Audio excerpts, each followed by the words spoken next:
Mesdames, Messieurs, bonjour et bienvenue dans cette revue de presse. Hier, mardi 5 mai 2020, le président Patrice Talon a donné une oreille à Angela Kpeya, qui serait entre-temps victime d'un harcèlement sexuel à l'ERTB. Message des partis en lice aux militants. Réouverture des classes le 11 mai prochain. Voilà entre autres les grandes lignes abordées par les journaux béninois parus ce mercredi 6 mai 2020.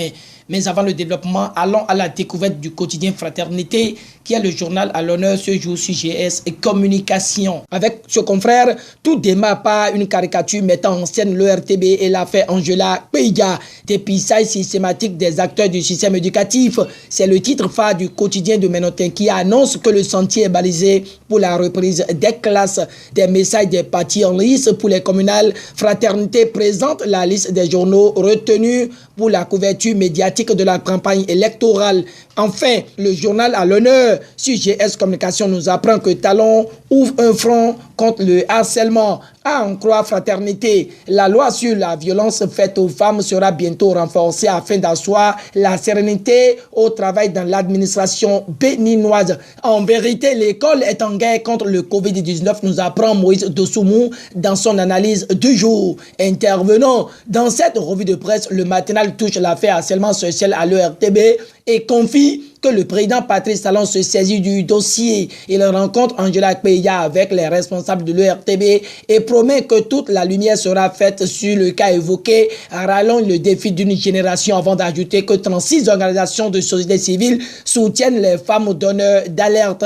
Mieux, l'Union des professionnels des médias du Bénin, UPMB, lance une cellule d'assistance juridique aux victimes, conclut le matinal. En bon père de famille, Patrice Talon s'imprègne de la situation de dénonciation des faits de harcèlement sexuel à l'ERTB, relais Dynamise Info. Heureux, le journal de Parfait Bocor révèle que le chef de l'État suit de près tout ce qui se passe en bien comme en mal dans son pays et a montré qu'il s'investit pour tous les Béninois sans distinction aucune. Oui, Talon apporte un soutien franc à Angela Kpeya, écrit le Béninois libéré, déçu du manque du respect à la dignité de la femme dans l'administration. Ce qui est clair, selon le journal de Aboubakar Takou, est que le parquet de Cotonou est attendu pour une autosaisine, comme l'a fait le premier magistrat du Bénin qui est très fâché et prépare le ménage dans la maison ORTB. Les pratiques du genre ne doivent pas rester impunies, a déclaré Patrice Talon et rapporté par le Soleil Bénin Info. Toujours avec le journal de Hervé Aladé, et l'on retient que les partis en lice pour les communales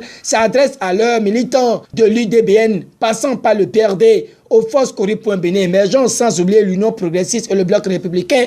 Le Soleil Bénin Info donne lecture des différents messages qu'ils ont distillés.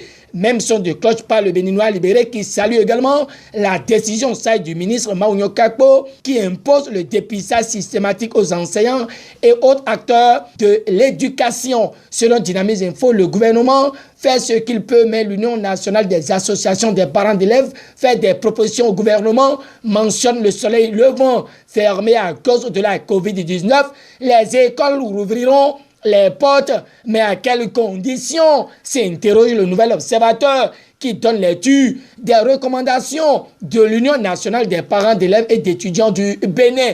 De toute façon, la nation rassure sur la rentrée prochaine des classes et donne les raisons d'une reprise en toute sérénité. Si le dépistage systématique des acteurs de l'école démarre ce jour selon Bénin intelligent, le coopérant lui est tel que le président Louis Gbagbo Vlavonou, dans la lutte contre la propagation du coronavirus au Bénin, va au secours des villes de Porto Novo et d'Ifeanyi et répression pour non-port de masque.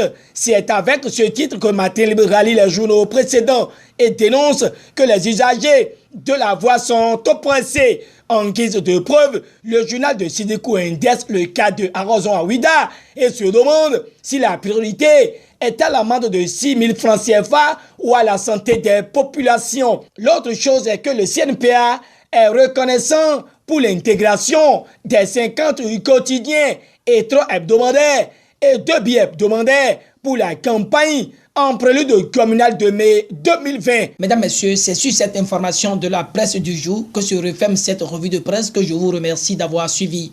Merci de prêter oreille attentive à nos informations. Au revoir et à demain.